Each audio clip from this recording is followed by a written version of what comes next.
Hello students. तो आज हम देखेंगे भारतीय संविधान पर ब्रिटिश और अमेरिकी संविधान का क्या प्रभाव पड़ा। सर्वाधिक प्रभाव पड़ा है ब्रिटिश संविधान का।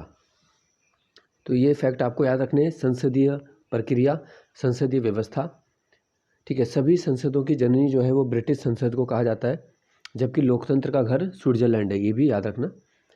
तो संसदीय व्यवस्था होगी। फिर आएगा मंत्रिपरिषद का लोकसभा के प्रति सामूहिक उत्तरदायित्व, बार बार क्वेश्चन पूछा जाता है।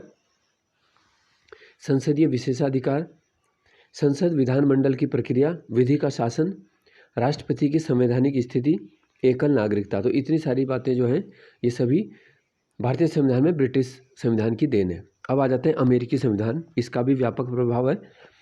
सबसे महत्वपूर्ण जो हमारे संविधान में जिसे आत्मा कहा जाता है, मूल अधिकार, तो वो लिया गया है। सुप्रीम कोर्ट सर्वोच्च है, सर्वोच्च न्यायालय की व्यवस्था वो वहाँ से लिया गया है। उपराष्ट्रपति की व्यवस्था, संविधान की सर्वोच्चता, महाभियोग, ठीक है, राष्ट्रपति पर महाभियोग, और न्यायिक पुनरावलोकन।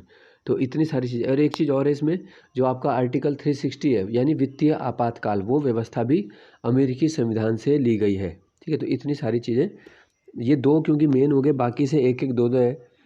जैसे कनाडा का पूछ लेंगे तो संघात्मक व्यवस्था के लिए जानते हैं, और एक अवशिष्ट शक्ति होती है, वो याद रखना है।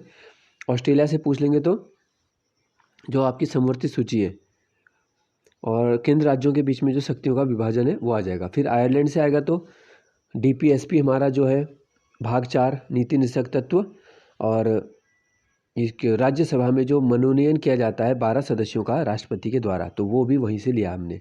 दक्षिण अफ्रीका से संशोधन लिया, रूस से कर्तव्य लिए, जर्मनी से आपातकाल लिया, ठीक है, और जापान से कानून द्वारा स्थापित प्रक्रिया के संबंध में। तो ये हो गया हमारा विदेशी स्रोत।